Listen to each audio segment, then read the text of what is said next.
Seemingly overnight, Luke Combs went from being a local performer to country music superstar. But this crooner does more than just sing, and his path to chart domination was nothing but straight. Grab your camo Crocs because this is the untold truth of Luke Combs. Combs' original career path looked a whole lot different than a country musician touring around stadiums. In an interview on Jimmy Kimmel Live, he told the titular host, "I wanted to be a homicide detective." His college major was actually criminal justice. The singer said this often surprises people. If you've noticed, I don't actually have the physical build of a police officer necessarily. So he and Kimmel agreed that perhaps going undercover would be the best role for Combs in the field. What inspired this love for justice?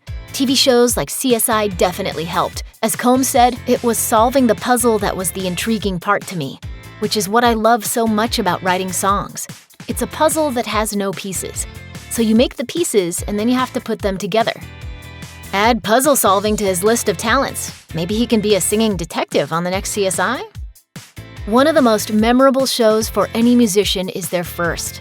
In a chat with Polestar, Combs talked about trying to play in different areas around campus when he attended Appalachian State University in Boone, North Carolina, saying, "I was in college, working 2 jobs, and there was a bar. I asked the owner if he would let me play there, and he said, sure. I charged $1 a ticket to get in, and I sold 200 tickets. That was more money than I made at both of my jobs that week." Combs then went back to the bar where he worked as a bouncer and used the success of his show as leverage with his boss. I said, "Hey, I played a show next door. 200 people came on a Wednesday. I can either keep doing that or I can do that here. The choice is yours." His boss chose wisely, and Combs started his rise. Combs' down-to-earth and easygoing attitude isn't surprising, considering the fact that he set realistic goals from the start. He told Polestar, "When I first picked up the guitar, I didn't go, I want to be Garth Brooks. To me, that's an insanely unrealistic goal that would let you down mentally pretty fast." Instead, Combs planned out a systematic approach to become a performer. "My goal was to learn 1 chord. Then it was to be able to learn 2. Then it was to be able to play a song. Then play enough to play 3 hours. Then put together a band. Then it was book some shows, write more songs, move to Nashville." Turns out all those affirmations turned true, probably to a bigger extent than ever imagined. And as an only child, he kept his parents in mind. Combs joked to Rare Country, "If I mess up, there's no other kid that's a lawyer that can save my horrid reputation." Like any true artist, inspirations can come from seemingly normal places to wildly creative ones. Sure, it makes sense that Luke Combs likes country music, but would you have guessed boy bands? During an interview on Nightline, correspondent Adrian Bankert asked about the songs that Combs sings to himself around the house. As I got a little bit older, singing what all kids that were born in 1990 were singing was Backstreet Boys, NSYNC. He said any viewer who, quote, "didn't listen to Backstreet Boys" is lying, admitting that he didn't get into country music until college, where he was introduced to Eric Church. Combs later talked to Billboard about other acts outside of country that inspire him, saying, "I listen to Ed Sheeran pretty routinely. That's what's on in the car, and that's what's on in the green room. When I find something, whether it's new or old, I'm really bad about wearing it out. That includes Post Malone, the Avett Brothers, and Adele. Oh, and rapper DaBaby." Combs said, "I know it doesn't seem like I would be a DaBaby fan, but he's from Charlotte. I'm from North Carolina. You gotta get hyped before the show. Everybody's got a chance if they're from Carolina for sure." Fashion icon may not be the first 2 words you think of when describing Luke Combs, but it's actually not that crazy. See, Combs designed a pair of custom Crocs, the foam clog shoes that are so often ridiculed. The singer clearly tapped into the right market, though, telling Jimmy Kimmel, "The first editions went out so fast." Combs' shoes were so successful that the brand collaborated for a second time with the singer, a line that he lovingly referred to as, quote, "high camouflage fashion." Combs said the camouflage helped match his self-proclaimed Jiffy Lube look. And what about the orange accents? If you're in the woods, right. Let's say you're in the woods and you're hunting. Yeah. In and Crocs. You don't have this orange on. How do I know that you're not a fox? Even more, the second edition came complete with a beer bottle opener and hunting-themed gibbets, those little pins in the holes. According to Footwear News, Luke Combs Crocs was the most searched shoe term on Google in 2019.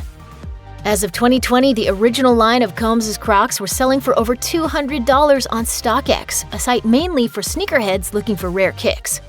With jams like Beer Never Broke My Heart, it's clear that Combs can party with the best of them.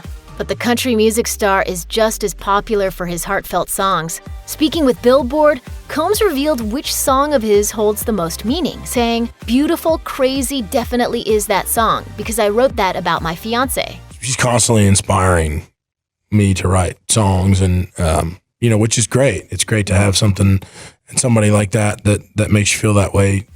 Beautiful Crazy went on to win Song of the Year at the 2019 Country Music Awards and became the first in a trilogy of singles devoted to Combs' now wife, Nicole Hawking. In August 2020, Combs posted a teaser for a new song on Twitter, writing, "First came Beautiful Crazy, then Better Together, and now Forever After All."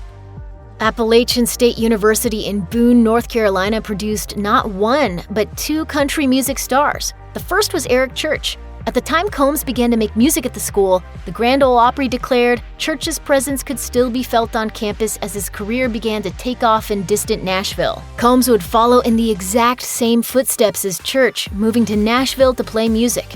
He once told Billboard he was a, quote, "huge Eric Church guy and always loved his stuff."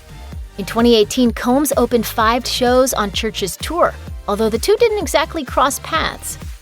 He's been a big influence on me for a really long time, and we didn't really get to hang out or meet up until probably 2 or 3 months ago.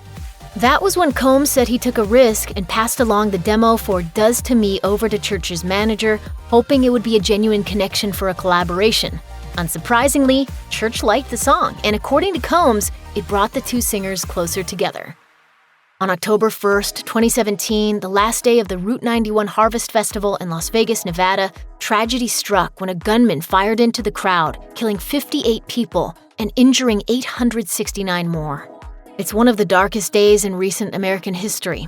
Jason Aldean was performing when the devastation began. In an interview on Nightline, Combs revealed he was on stage watching Aldean's performance when the chaos broke out. Combs then admitted, "As much as you'd like to forget it, you don't want those people to be forgotten either. It makes you appreciate what you do a whole lot more, because it could all be gone. Especially that night, it could have been gone for any of us." Like Aldean and the other performers, Combs was miraculously unharmed. He confessed, "I'm definitely blessed to be out here and to change people's lives in a positive way." Combs' career took off like a rocket, with all his smash singles, records, and tours. He landed on Billboard's list of highest-paid musicians of 2019, and according to the publication, Combs closed out the year with the best streaming numbers of the genre, 3.2 billion overall streams. With his massive success, the singer and songwriter is worth an estimated $5 million. Most of his net worth comes from record sales and touring. But don't forget about the Luke Combs-Crocs collaboration. To celebrate his success, Combs told the Country Daily that he was looking for a home near Nashville, Tennessee, where his fame started, saying, "I'm looking for a piece of land. I want some acreage to hunt and kind of get away from everything. I really like that space. I'm excited. I'd love to get that peaceful spot." All that money should also come in handy for growing his family. When Combs proposed to Hawking in 2018, the pair were too busy for much wedding planning, but he told People they definitely wanted to ensure that they would both like the venue. Meanwhile, the couple had time to adopt their rescue puppy, Jojo, and likely, Combs uses some of his net worth to spoil the little pup. Combs met Hawking well before he was famous.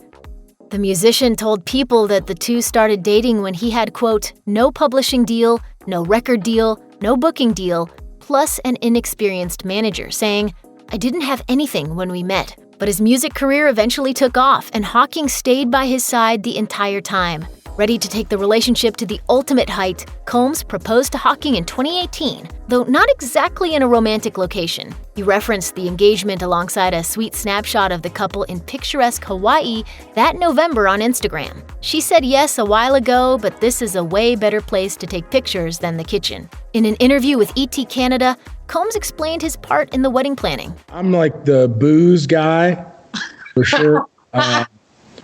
Probably gonna dabble in some playlists. He added, "I'm just a good time engineer," though he also admitted that Hawking was, quote, "doing all the heavy lifting." The two officially tied the knot in the summer of 2020 in a gorgeous beach wedding. Combs announced the happy news on Instagram with the caption, "Still seems like a fairy tale, Nicole. I love you. probably gonna post a lot of these, so just get used to it. He also called on his new wife to make a special cameo appearance in the music video for his single, Lovin' On You.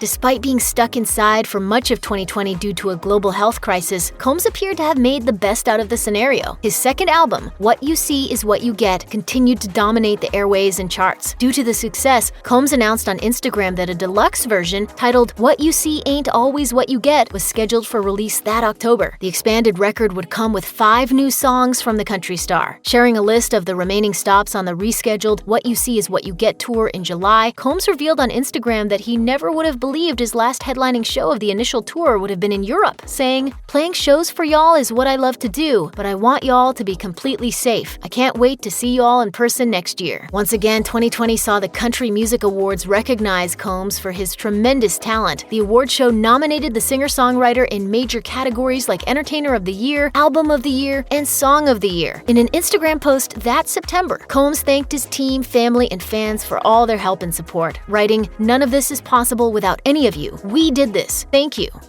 It seems that Combs' main goal with music is to provide entertainment for the world. Combs once told the Grand Ole Opry website, "I'm going to give everything I've got on stage and play songs that I've written that are genuinely important to me." It shows the power of music to bring people together and help heal when needed. But does that really work with songs like Beer Never Broke My Heart? In a March 2020 interview with The Times, Combs explained why he sings about the simple pleasures in life, like beer or even mediocre careers. According to the country music crooner, people who drink beer and have boring jobs are the fabric of our society. They're also my fans. Indeed, per Combs' website, he calls members of the official Luke Combs fan club the Bootleggers. Check out one of our newest videos right here. Plus, even more Nicki Swift videos about your favorite country stars are coming soon.